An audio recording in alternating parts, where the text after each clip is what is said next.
and that I take this pledge without mental reservation or purpose of evasion. and that I take this pledge without mental reservation or purpose of evasion. So help me God. So help me God. Congratulations. It will be my personal mission to make it happen that we will reach more than 92% of the votes to be garnered by VP Sara Duterte in Region 11. It will...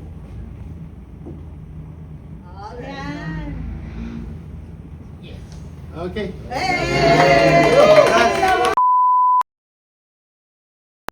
Napakalaking karangalan para sa akin na ipakilala ang taong ito. We are very happy in PDP because we are joined by an internationally known, diba?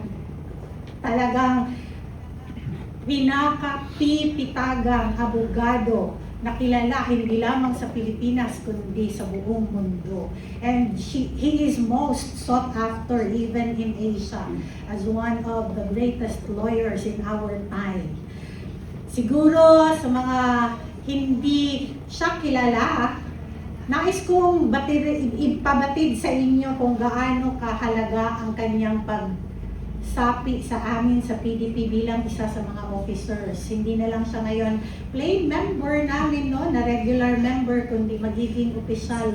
At hahawakan niya ang isa sa pinakamalaking rehiyon sa buong Pilipinas. Ito ang Region 11 kung saan napapaloob ang ating Davao Region. By the way, hindi kasama sa Davao Region ang General Santos Literal. Singit ko lamang. Oo. Kay Kabit iyon ang ang General Santos, Sok Sergeant. Oo, di ba? Pero alam nyo, ito ay kanina meron tayong inusal na prayer for the Christians. Ito ay isa naman sa ating mga kinikilalang isang Muslim leader also, no? And bago ko banggitin ang kanyang pangalan, mas higit ko siyang nakilala nitong nakaraang 2025 elections kasi siya po yung umiikot sa buong Pilipinas para ikampanya si Pastor Apollo Kibuloy. And he did a very great job at that. At lalong nakita ang kanyang sigasig, ang kanyang katapatan, at higit sa lahat yung napapaloob na katotohanan sa kanyang puso. Alam nyo, bago pa man lang siya na kita personal, ako before I saw him personal, I was asked by Ka Wendell Avisado, Secgen natin, no? Astra, gusto natin meron tayong Muslim na na kandidato sa sa 2025 elections. Hindi ko personal nakilala ang taong ito, pero sabi ko kay Ka Wendell agad, Ka Wendell, i-field natin na kandidato si Attorney Torion.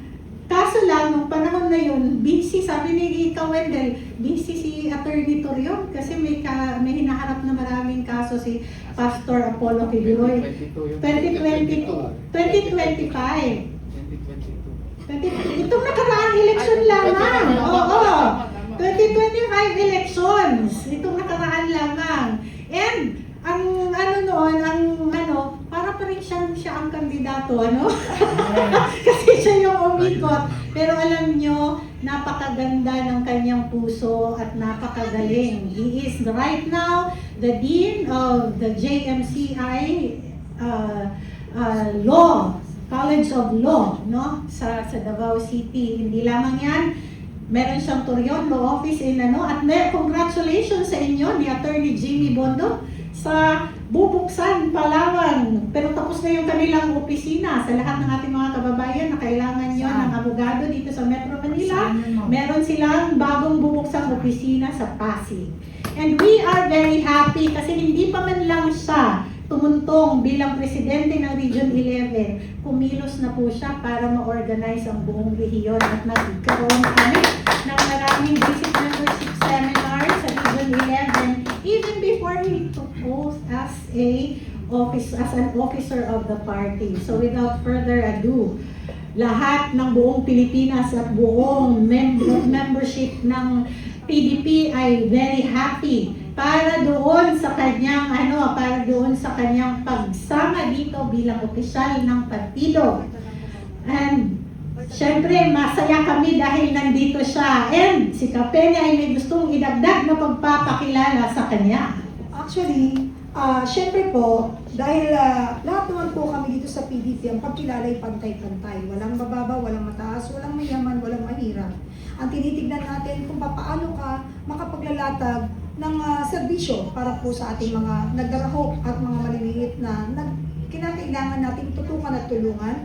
At lalo na yung karapatang pantao ay dapat din natin bigyan pagpapahalaga. Kaya po talaga, natuwa rin kami sa pagdating po ni Attorney Mamiana. Papakilala yan mamaya.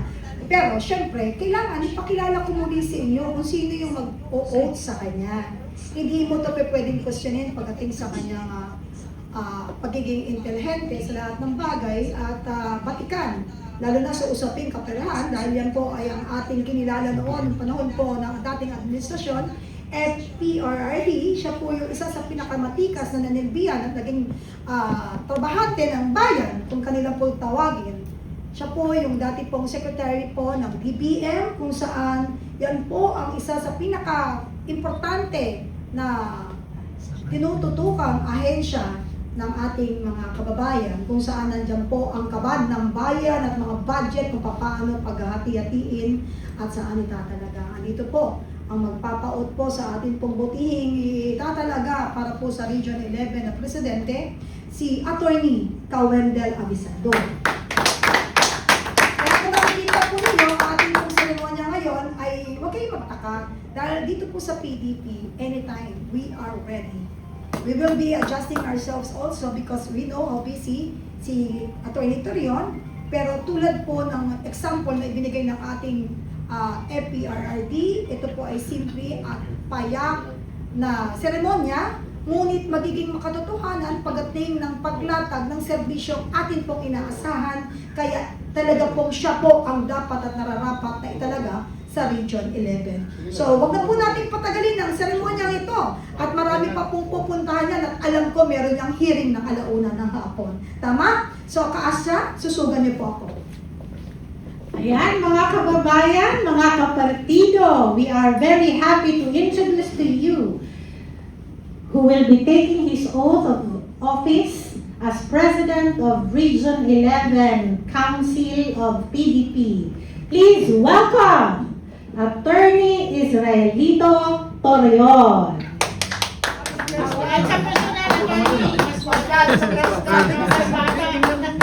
Nagsasalita ka kanina, katalikita, doon ako nakatayan.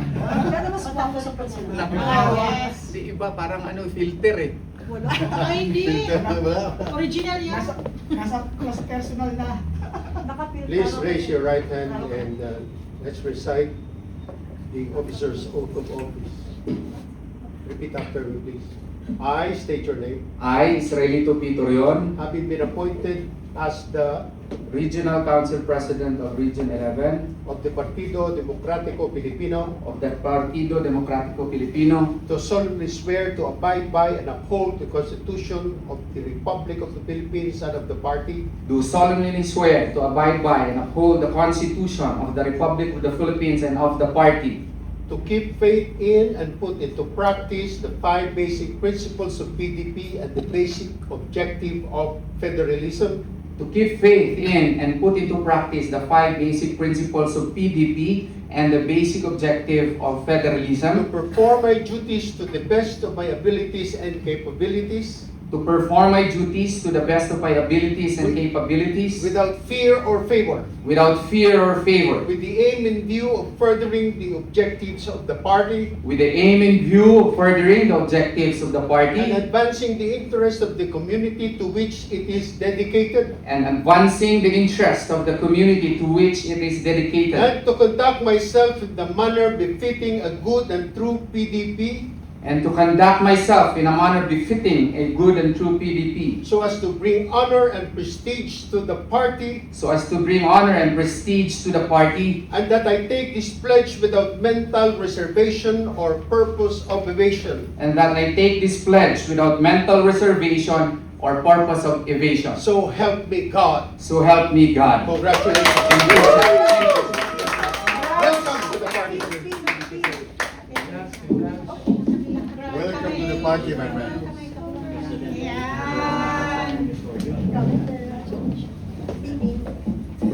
Let's proceed to the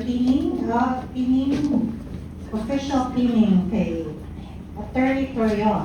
Alam niyo, one of the original members of PDP lang, I mean PDP now, is Kabig Vic Garcia. Yes. So may I ask him to be the one to pin? Aww. Come on! Ito, kasabay-sabay ko ito. Tagal na kami masyado makakilala ni Sir Bitbit. Mga bata pa kami nung araw. Oo nga eh. Tagal na kami. Baka pa rin ang Nakainom lang ako ng Fountain of Youth. Ako pala, wala. Hindi pa kumigil. Hindi. No. Ayan, ayan, ayan. Okay.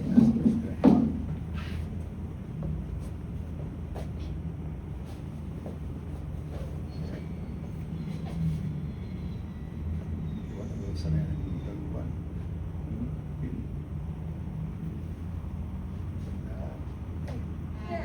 Ayan. Ang kamay. Ang kamay na bakal.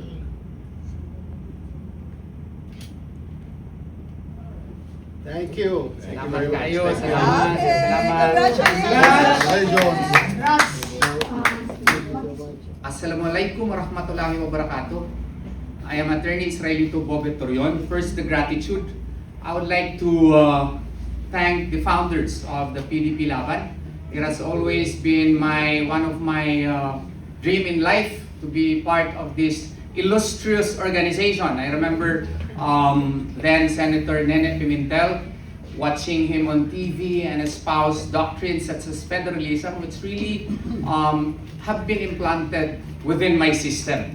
And the advocates of federalism likewise have lived to this day, and I am proud that I am now hand in hand with our Secretary General, my idol likewise, Attorney Wendell Avisado, and I am joined by Attorney Vic Garcia of Region 11, and I have of Region 12 rather, and I have likewise to express my gratitude and heartfelt thanks to our chairman now, Secretary Alfusi, for likewise trusting me and entrusting me this responsibility. And I would like also to express my heartfelt gratitude to the national officers of the PDP Laban who are here with us. You have seen the beauteous and very beautiful and active Ma'am Pen, our equally attractive chairperson of the membership committee, in my kumare na nandito ngayon, si Attorney Yvette Contacto. Thank you very much, and the staff of the IDP, thank you for all your trust in me. Ano yun? PDP, hindi pala IDP. PDP Laban. Kasi sanay ako IBP officer. I was IBP president for 2 terms in IBP Davao del Sur. I became a regional governor of IBP in the past. That's why IBP is well within my system. But I should be corrected. It is now PDP Laban. Yan. And what is the future of Region 11 under my leadership? I pray to Allah subhanahu wa ta'ala that He will guide me towards strengthening more the PDP Laban in Region 11. I know much is expected in Region 11, and it will be one of my mission and objective to reach the more than 92% vote for VP Sara Duterte in the 2028 elections. It will be my personal mission to make it happen that we will reach more than 92% of the votes to be garnered by VP Sara Duterte in Region 11. It will be our bank of votes that will shield her from any and all thievery that may happen in any election process. And with that, I would like to request my co-members of PDP Laban in Region 11 to join me in my cause to make PDP a more united, more humane, and more compassionate organization that will attend not only to the needs of the elites, but more so on the needs of the masses, that we can be the voice that can air out their grievances towards the government and make us a vehicle to be an instrument of justice in our society. Because PDP Laban has been grounded on clear foundational objectives. And as officers and members of PDP, it is our bounden responsibility to be the bridge between our goals and objectives in order for those to become realities. Much is expected from us, and much should be done by us to realize all our objectives. Kailangan may aksyon, hindi lamang puro salita. Maraming salamat po, and may Allah subhanahu wa ta'ala bless me and bless our nation. Thank you. Maraming salamat, ka-Israeli Totorion, attorney. Sa lahat ng taga-Region 11, mabuhay po kayo at ngayon po ay meron na po kayong mamumuno ng may tapang at malasakit that you need to support Katorion. Okay po? So now po, ang ating pong sunod na gagawin ay ang kanyang ceremonial signing. Everybody, please.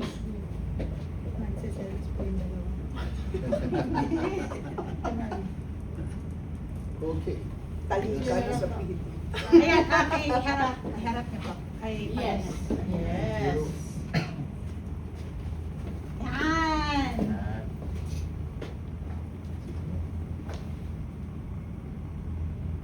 Okay. Kamao? Oh. Puso, puso. Heart. Malasakit. Heart. Heart. Ganito, ganito. Attorney P. Alright. Ayan. Okay. Hey!